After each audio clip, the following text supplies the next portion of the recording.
alive. Let me move my chair. I did not realize. I'm gonna say we're alive until we're fully ready, like Vin Diesel. Remember Vin Diesel? What's up, guys? We are alive. Hello. We are live. Hello, welcome. We have a live. We're going live. We are live. This is alive. It's like Xbox Live. We are live. Without the Xbox. This is alive. Without Xbox, yep. Guys, it's alive. It's alive.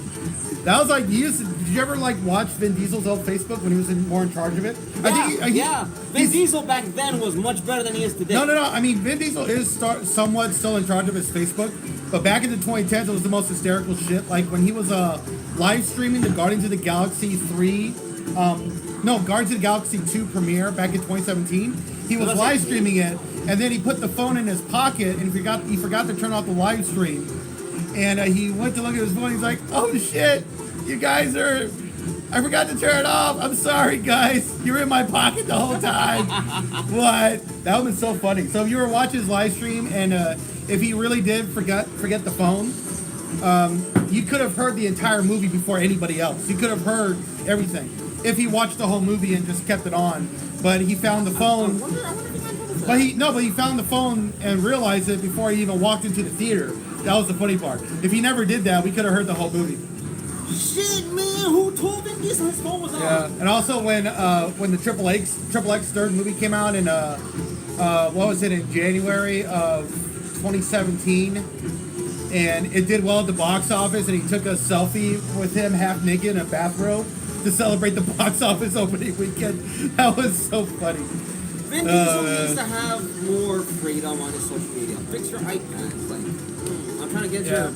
Or when he was lifting weights, he was pumping weights, and he was like, "I'm working out for the family." And he's like lifting weights, and the phone is moving with the weights. He's like this. That heavy I'm working guy. out for the family. I'm working out for family. I'm working out for the family. This is all for family. Yeah, but anyways, what are we talking about? We're talking about Game Studios development and game Larian. devs. We're talking about game studios and game devs who are super jealous of Larian Studios. Envy for Larian Studios only having 400 workers or 500, 400, somewhere around there. And they made one of the greatest video games of all time. They one of the greatest CRPGs ever made, and with like over 17,000 different variations of hundreds of different endings that you could get in the game. And it's such an incredible game where every choice, the tree branching storytelling in the game is amazing. Whatever choice you make has dire consequences for everything you do. And these game devs over the summer were, well, one of them was upset about it. His name was, I think his name was Xavier or Excalibur on Twitter. We'll just call him X. Just call him X, who's located on X. That's the funny part. But Excalibur, he said he was worried about this because he was afraid that game devs were all going to be held to the same standard as Larian. Well, and all games, and that wasn't true. I'm like, no one is going to look at Stray and say Stray should be like Baldur's Gate 3. No one was saying that in 2022 when Elden Ring came out. No, I was saying this. But go ahead. Stray is not a... How does the community like to define AAA gaming? It's not one of those games that falls under the AAA... It's an indie game. Grasp it's an indie game. Of a game. It's an indie game from a smaller studio, and they made a game that should be counted. Stray should be compared to other indie games. Listen to me. Stray should not be held as the monumental beacon for what gaming should be. Right, it's an indie game. It is an indie game that should be held as an example of what games can be. An indie game. Indie development. Yeah, and no one is saying that indie game devs should be like Larian Studios, but I feel like that became the talking point because Larian Studios, for all intents and purposes, is an indie game studio. It's just a bigger studio, and this is their first real like AAA game release. I have to ask for people who don't know. I'll play the. That's really expensive. I'll play the devil's advocate. I'll play the gamer that knows, and then I'll play the fool who's like, what? Yeah. What constitutes as a AAA studio for game development? Well, I think Larian Studios is now in the AAA gaming space. But before Baldur's Gate 3, they were making games that were not super expensive, so they were technically not a AAA game studio. And so they were technically like an indie game studio. And this is why some devs were like, oh, I hope not all of us get held to the same standard because not all of us have like 400 people working under the same company, and nobody was doing that, but they decided to make that the talking point. Wait, why? You know? Why would they say that? Why would they make that the talking point? Well, I guess because they were afraid that they were going to be held to the same standard because Larian Studios is also not a AAA game studio. So here I am in charge of a studio that is also not a AAA game studio, and I don't have the resources to pull off what they pulled off that they acquired over the span of 20 years since 2002 when they started making like actual games instead of just like educational games. They started making RPGs like Divinity 1, 2, and 3, Divinity this, Divinity that. Yeah. The original Sin 2 was really good. And you know it's. But I like that one. But to the gaming journalists and other game studios that are fucking huge, we should be holding them to the same standard because there's no excuse for Ubisoft to have almost 8,000 workers across the world and they release games that are buggy, broken, empty open worlds, incomplete, and they on release, top of that, taxing you taxing you harder than the IRS, like a thirsty ass piece of rain that wants to hit on your plants. And that's how bad it is. And they release these games. Wait, no, that doesn't make like sense. they release single player games, like Assassin's Creed Valhalla, that forces you to pay microtransactions for EXP for leveling up. We should bring this to fruition. I'm gonna leave a stupid I don't know side. I really as much fun as it was to play like an idiot. I hate it. Yeah. I despise it. I resent it. And that was the problem. As a gamer, we must. If we're gonna talk about Valhalla, we must include. And I know a lot of people disagree with me on this, but we must include Origins. The one that was in Assassin's Creed Valhalla specifically, like they were really charging you for EXP, and charging you for armor that should have just been bought with the game's character. Instead, they're forcing you to pay money to acquire gold to get EXP to get certain armors and weapons. Mind you, this was something that they introduced in Unity. So. Yeah, and also, it's like. And people, there was this one website that wrote this article, gamers need to be educated. It's like, no, we are educated, but we are demanding for these game studios that we used to love 15, 20 years ago to just do what they used to do. Instead of trying to steal so much money from us with microtransactions. And not even improve anything. And not improve anything. Stop doing that and focus on making the games at least as close to complete as you can get. Like, every game is going to have bugs and issues on release, especially open world games, RPGs, and online multiplayer games are always going to have bugs and glitches, but they at least have to be very, very playable and fun and not try to rip you off of your money, and don't put in updates on games that make the games worse. Like what happened with Diablo 4 over the summer. That game came out, it was awesome, and then they put in an update that ruined the entire game for everybody. Hey, as someone who bought Diablo 4... And I'm not even going to get into the Activision stuff. That dead horse has been beaten a million times. We all know how bad they are. We all know how bad EA is. But yeah, it's been they've been beaten. We've beaten that horse to death a million times. That's not the problem. The problem is these other studios that I used to love. I used to be happy to pay in-game actual money to buy stuff from Ubisoft games. Because you used to get so much money that was worth your time. Now you don't. That was your worth, you know? And the reason why we love what Larian Studios did with Baldur's Gate 3 or what From Software did with Elden Ring or what gamers love about Armored Core 6 is that they value the gamers' time. They value us. They make games that are very playable, that have way more content than what was hyped. And you can do so many things that is free within the game. You don't have to spend microtransactions. Armored Core 6, you can make your whole mech look like a mech from Gundam and Evangelion, and it's free. You just have to pay to buy the game, and you could do all that shit. You can make your mecha look like a Gundam, Mobile Suit Gundam, or Evangelion. Or a nightmare from Code Geass. Yeah, Ava 01, you can make your mecha look like that, or Ava 02, Ava 03. And from Code Geass, you can do whatever you want. If you want, you make it look like a Transformer. Like I don't know. Like I'm a big fan of Gundam, the Mobile Suit Gundam, The Witch from Mercury, which is a fantastic show. I want to make like my mech look like Soletta Mercury's Gundam. I think that would be great if I ever get the game. But yeah, this is what we love. Shining Gundam Prime Soul. Yeah, and I feel like game studios need to realize this. And they need to stop being so greedy because eventually people are just not going to buy their games and they're not going to spend microtransactions on future games. And then these game studios are going to go bankrupt and they're probably going to lose a lot of money. And then you got a 1980s situation where gaming is at a financial loss deficit, and then they're going to sit there with their thumb up their asses, wondering how did we get here? Oh, I'll tell you how. And we already know how. Yeah. Let me hold this one now because you've had your 10 minutes. I'm gonna like my 5. No. My 5.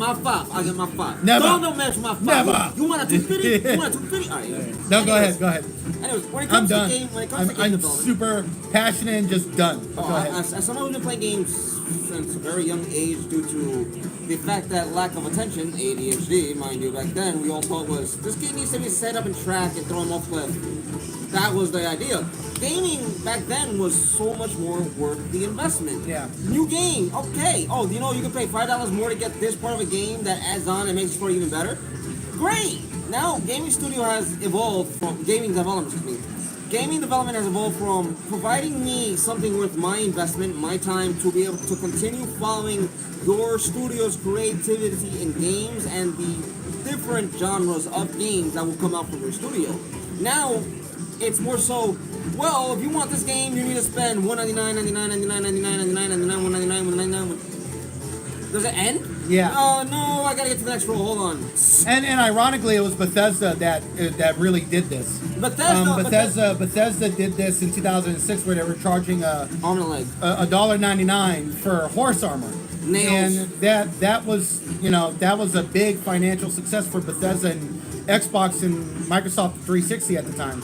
But Microsoft is most of the time the epitome of like the worst aspects of the gaming industry. Well, they try to chase trends with microtransactions and live service games by trying to steal a lot of money from you, and they release buggy, broken games that should have had more oversight, like Halo Infinite, Redfall, and others. Well, I want to say this now. And then you got Starfield, which mostly works, and it seems to be a great game. Very few bugs. But very few bugs. But again, Microsoft is always like one step behind when they shouldn't be, because their enterprise value is so big that they could have fixed a lot of these problems 5 years ago.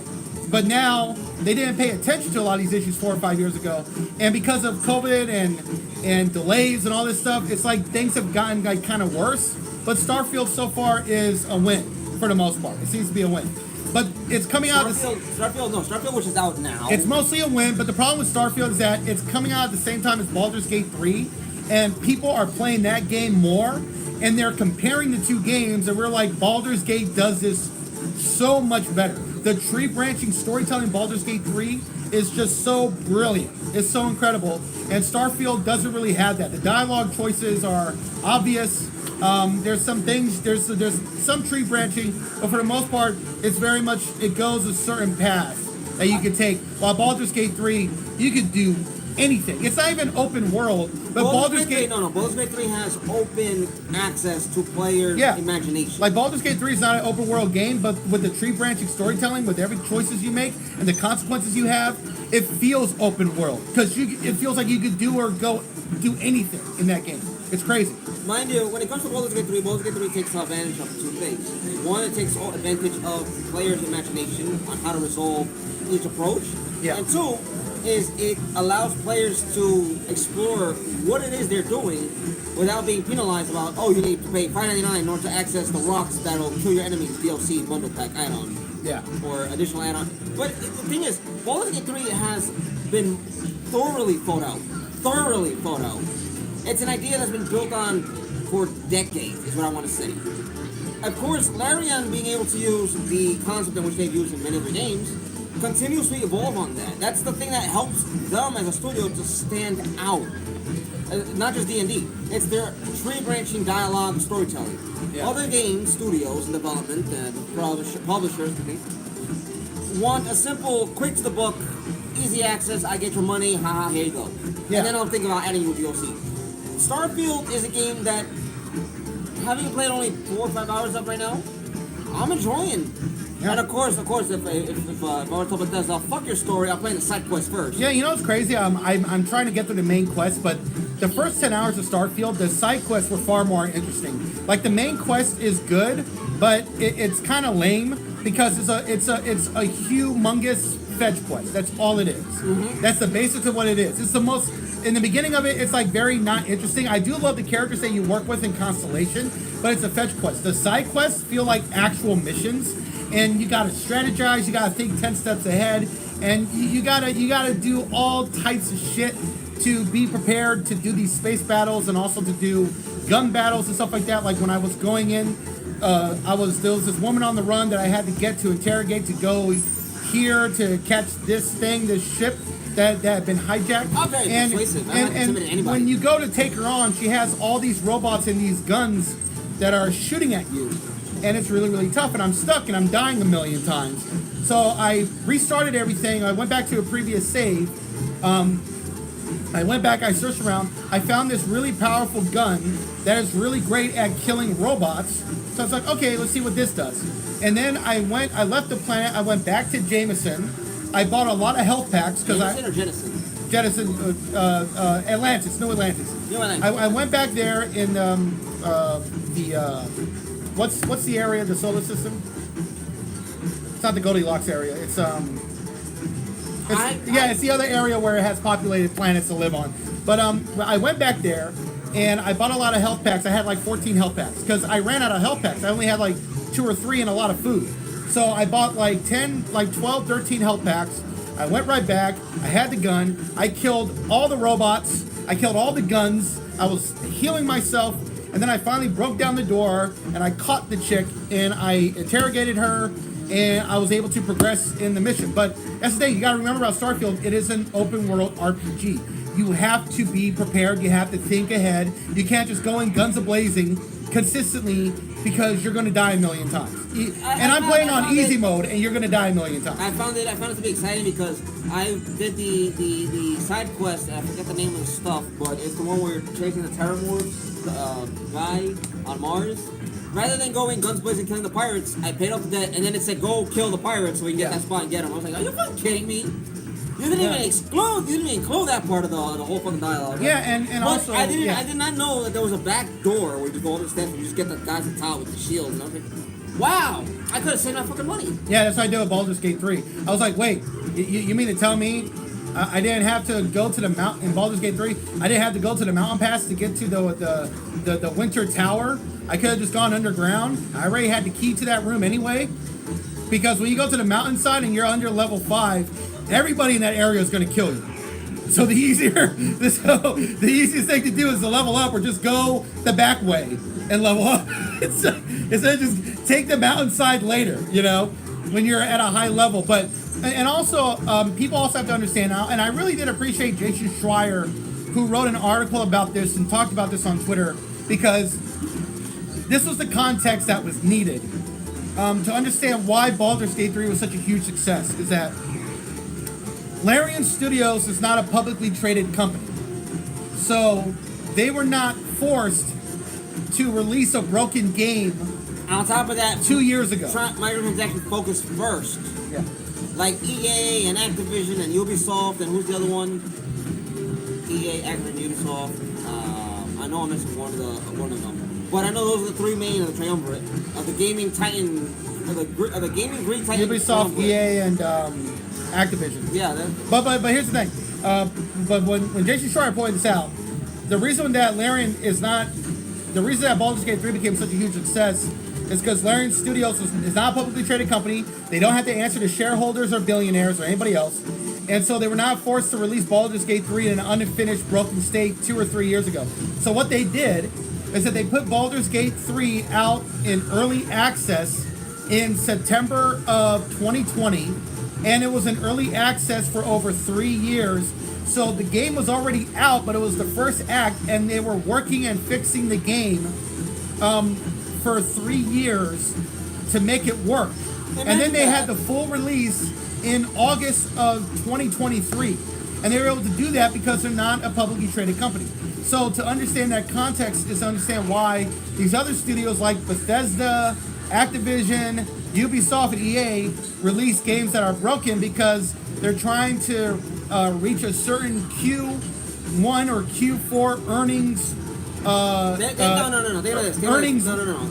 They are Yeah. reaching a set deadline, target deadline, to make their investors money, to make them happy, to Yeah. get more money, to keep doing the same crappy cycle. But they have to do it at a certain Q. It's a Q1, Q4. Quarterly. They got to do earnings calls, and they have to make a certain amount of money to make their investors happy. But that methodology of doing things is also becoming a detriment, because if you're releasing games that are broken, people are going to give that game a bad reviews and bad response and tell people not to play it or buy it until months later. And then the game isn't selling well, and all of a sudden your shareholders aren't making shit. And then no one is making anything. And this is why Activision keeps releasing a new Call of Duty game every fall, every October, every November.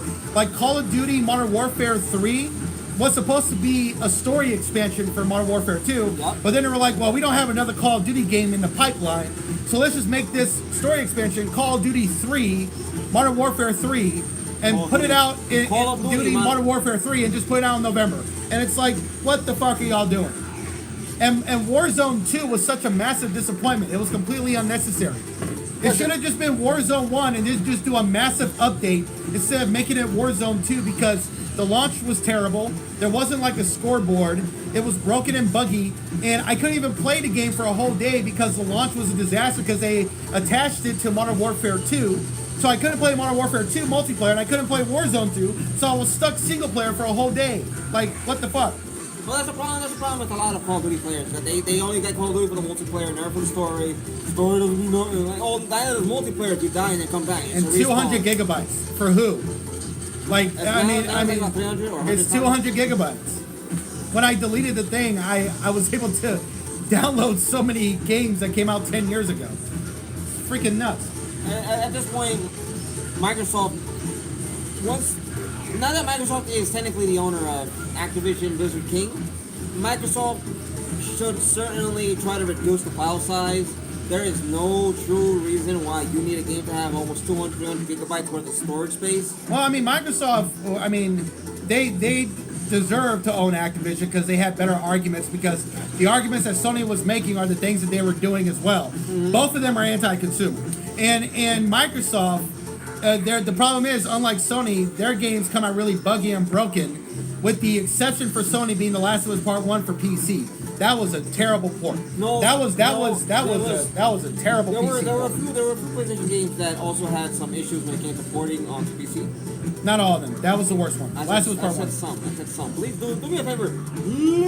No, not even some. They were almost all of them were good, except for Last of Us Part 1. That was the worst one. And I guess the second to worst was Forspoken, but that was a poorly optimized game, and that was just a bad game in general. I bought Forspoken. I'm gonna play I'm gonna criticize the living crap out of it. Look at this empty world of nowhere. Look at this nowhere. I mean, that was easily like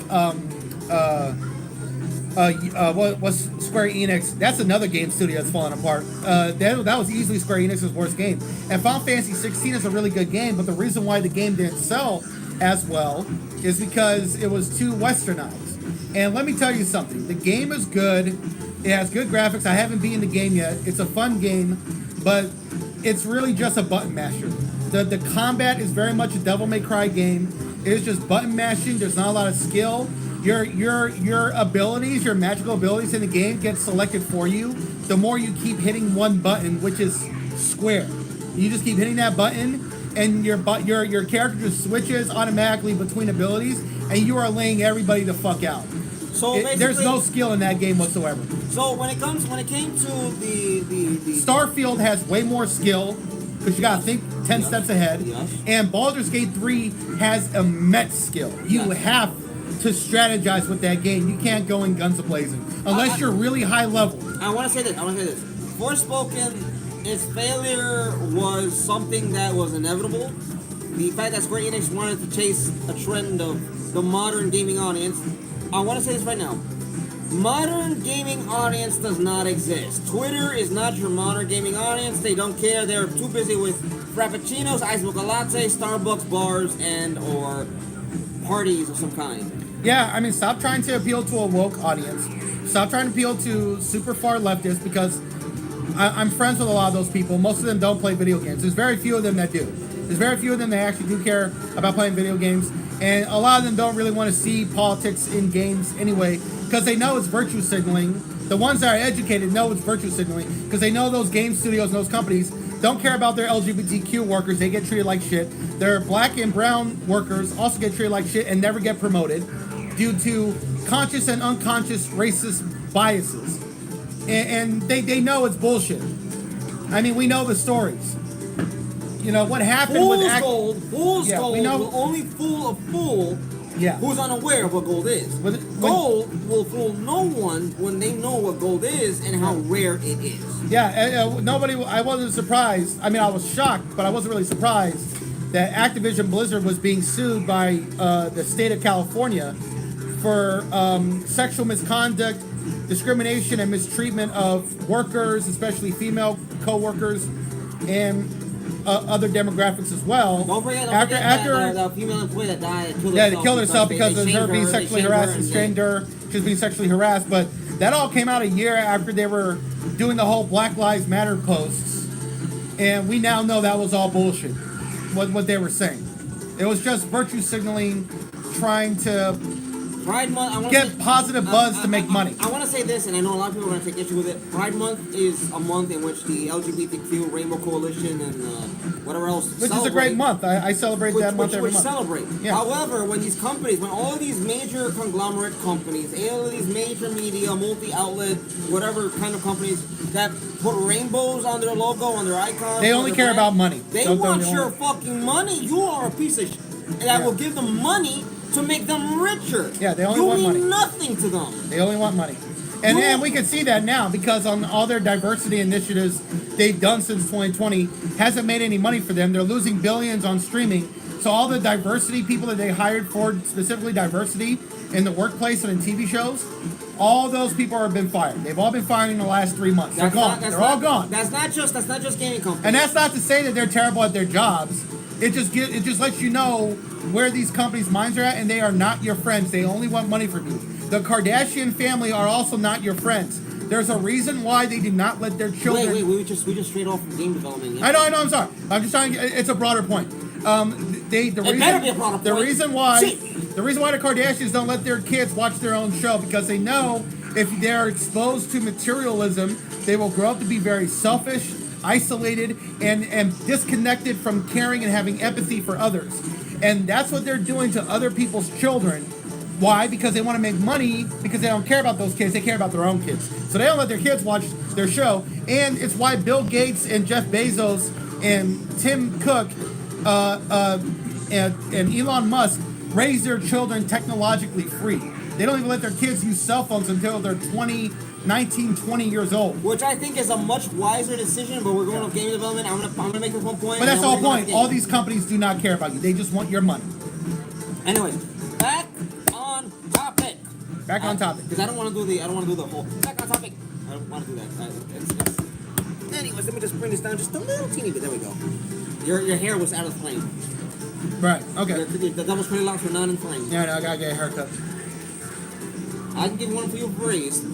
The whole thing. Free of charge. What else are we talking about? We're still talking about game devs being jealous? Yeah.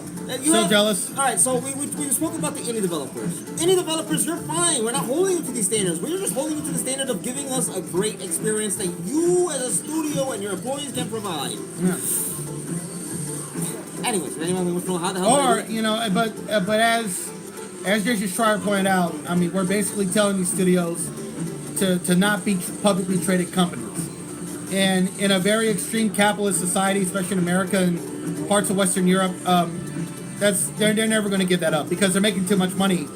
I mean, greed. It's too much greed. They've embraced one of the for them to change their possession. 7 deadly sins. For them to change their position in terms of corporate standing, the gaming industry would need to very much collapse in a monumental kind of way. And that is probably going to happen in the next 2 to 3 years. I say 3 to 4. Next 2 to 3. I say 3 to 4. Yeah. 3 to 4 because of the fact that you you have companies like Sony, Yeah. you have companies like Microsoft, and then you have Tencent Yeah. and Embracer Group gobbling up all the smaller developers. Yeah. All these developers with IPs and access to technology. Yeah. Gaming is going to be restricted to either 4 branches. Your Xbox, which is trying to go console-less and more of a streaming service. So Yeah. we'll take them off of one of the possible potential causes that will bring down the gaming as a whole industry. You have Sony, you have Tencent, and Embracer. They're not your friends. To all the people defending Although Sony, they are pro-consumer. Tencent is pro-consumer. Tencent? I gotta give Tencent credit. They do release games that work. They're fun. They're so addicting. They make you want to pay microtransactions. I mean, I remember when I got my stimulus check, I spent $200 on League of Legends Wild Rift. Because There you go. that That's your whale. That game is so awesome, bro. I bought every character, like almost every character on that game. I spent $200 on that game, and it was so awesome. But see, that's again Tencent and Nintendo as well. They have that niche. They know how to appeal to a wide gaming audience, but take your money. They know how to make an experience of where they get your I money. want to say this. Tencent, as much as I may dislike, despise, and detest, they are not like Western developers or publishers that are saying, just push broken myself, fix it later, we'll just make money off of the meantime. Yeah. They want you to be able to have an interest in the game, devote your time to the game, spend money in the game, play the game, have fun, and spend more money. The only problem with League of Legends Wild Rift is the fact that Riot Games that made the game never wanted to make a mobile game, so that's why they don't care about it. They don't communicate that well to the community. They update and patch stuff, but they don't communicate what the patches are a lot of the time. They don't hype up the game enough. They don't do too many awesome events for Wild Rift the way they do for their main game. And, that's sad, but I honestly understand why, because they were forced to do a mobile game from Tencent, because Tencent was going to do their own version, but that kind of failed, so then Riot was like, okay, screw it, we'll do our own. And then just not care about it after we get a full launch. What Riot should do is revamp the engine for League of Legends. Probably, revamp the whole engine, update everything, update the whole scenario, the whole schnick and whatnot, and then link it to it's cross-play, cross-server, working, whatever the shit is called, cross-save with League of Legends Wild Rift. Yeah. Because then they'll be able to not only maintain a high active audience, they'll be able to expand and blow up more. And Wild Rift, as successful as it is, it should be more successful. I mean, it's a fast-paced League of Legends game. The games are designed to end after 15, 20 minutes. I mean, you could play it, you could be on a train ride or a plane ride, and you could play multiple games in an hour or, 2 hours. Yeah. You can't be on a train ride because the server signal's only in That's true. You can't use the signal, but still, if you wanted to, you could. If you're sitting in the station waiting for a train that's about an hour away, sure.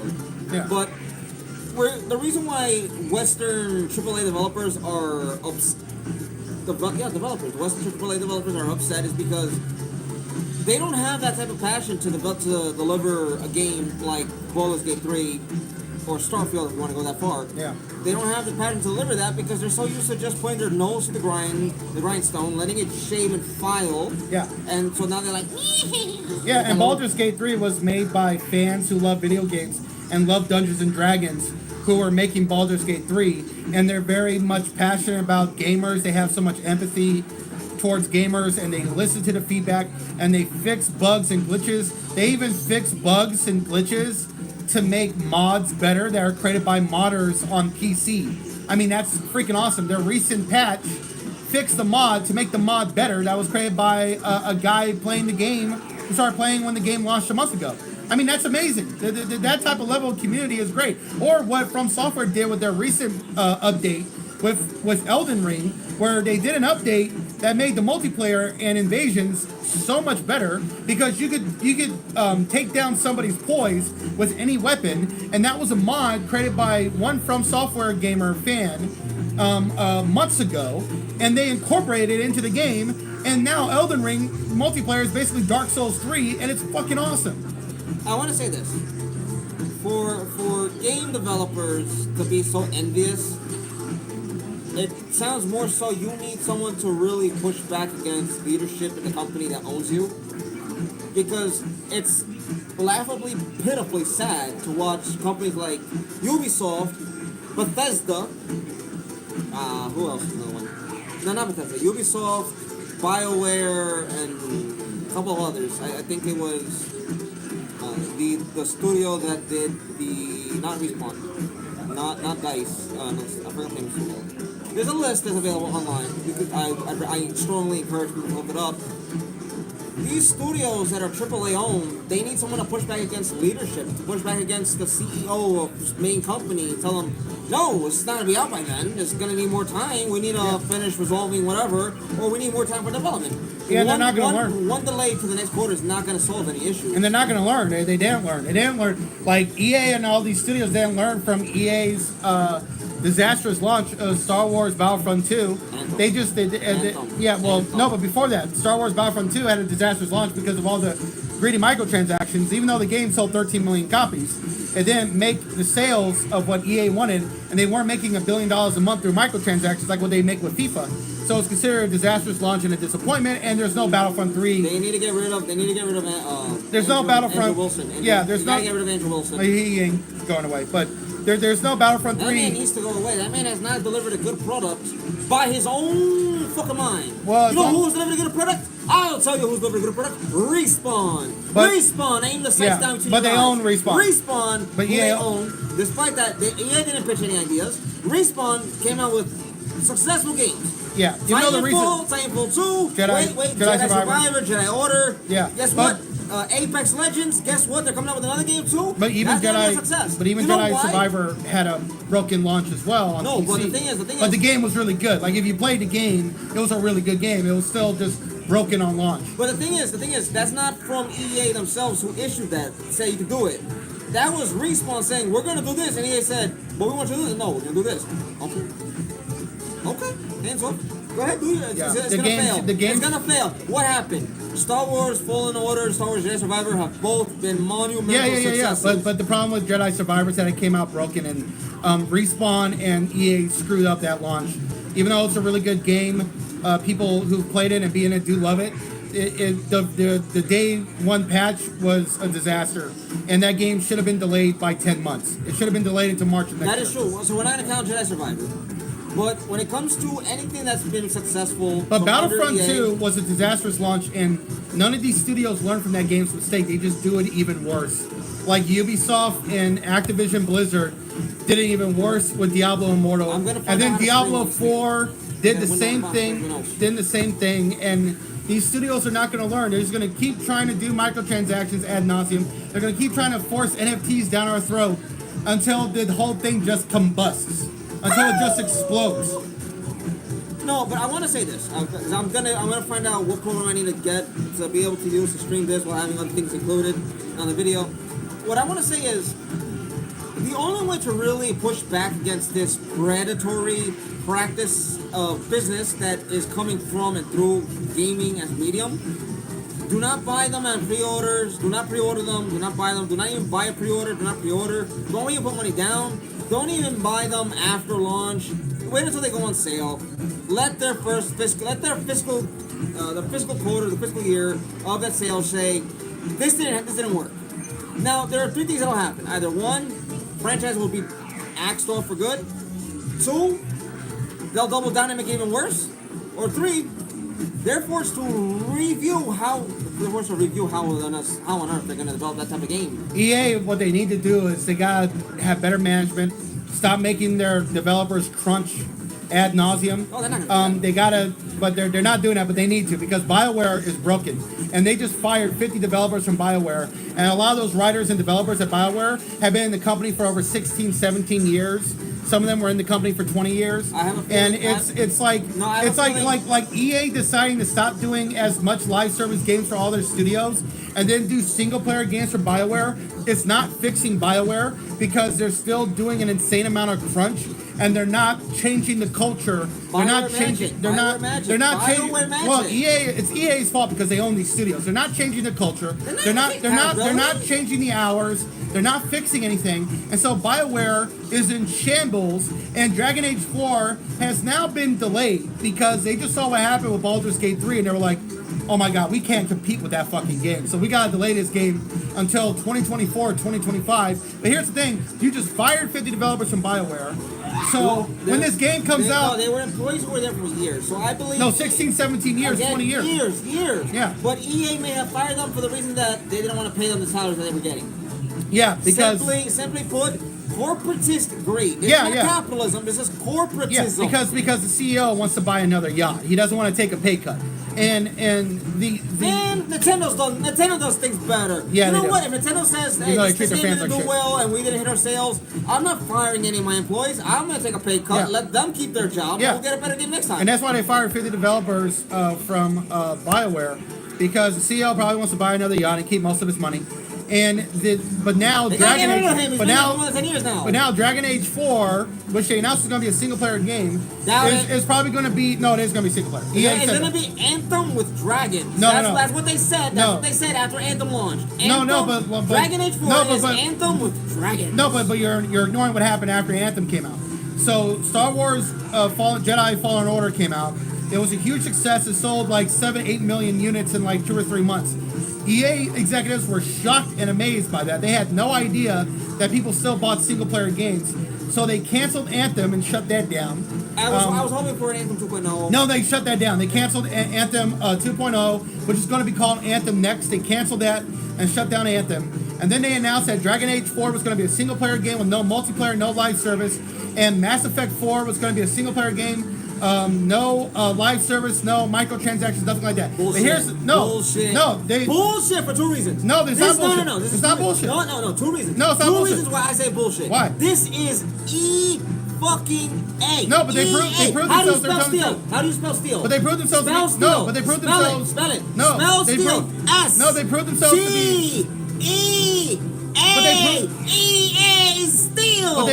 But they proved themselves. No, they have not. No, they did with Jedi Survivor. That's no. That's from Respawn, and Respawn. But EA owns the game. You guys are too loud. It's a business, man. All right, sorry.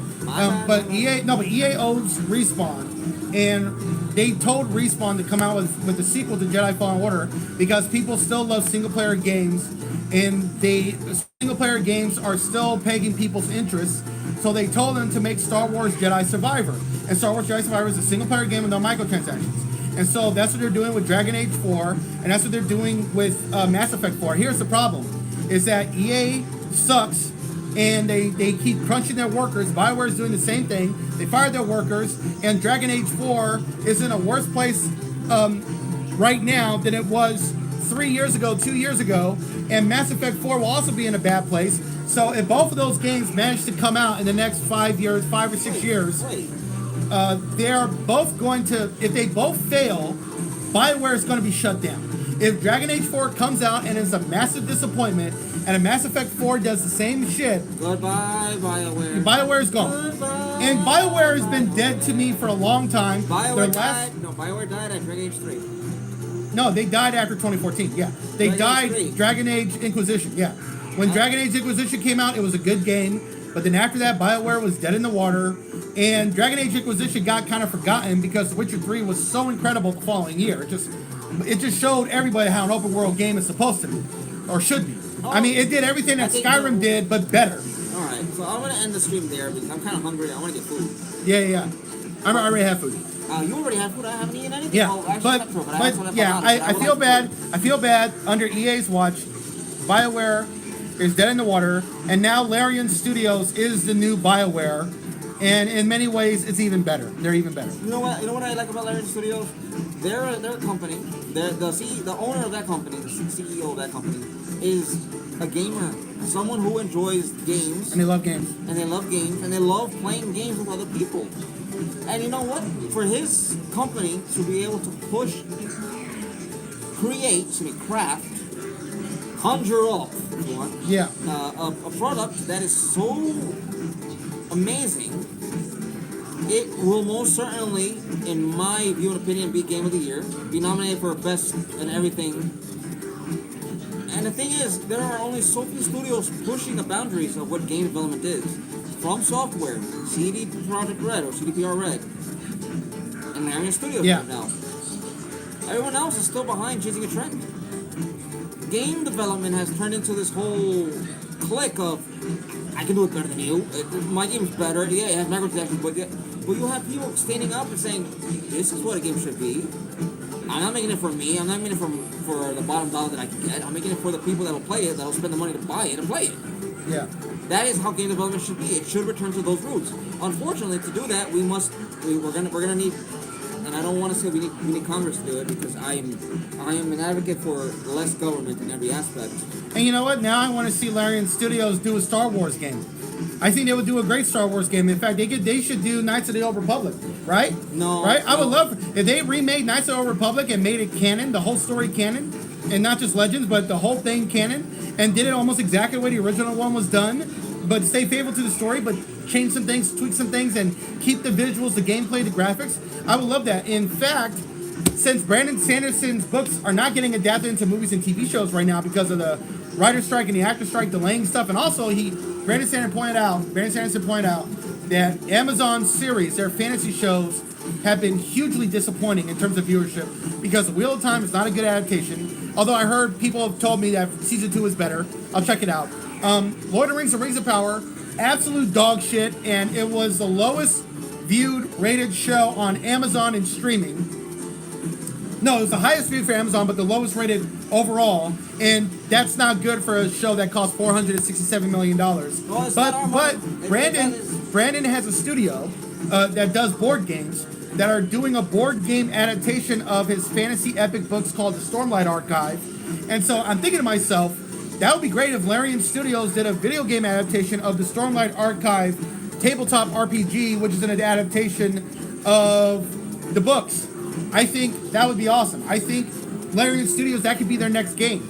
And if it's a really huge success, a lot more movie studios and streaming services will be like, you know what, that's a huge success. Brandon Sanderson he makes millions of dollars selling books. He's a popular book writer. He has a built-in fan base. Let's do an adaptation of Stormlight Archive. No, they're not gonna do a proper adaptation. Well, with Brandon Sanderson in charge, it would do well. And believe me, he said consistently that it's his way or it's the highway, and that's why things are kind of at a standstill, especially since these epic fantasy shows are not doing as well. Ladies and gentlemen, I'm gonna let this whole stream end. House of the Dragon killed the competition. It just did. House of the Dragon killed the competition. You were saying the Orville did better.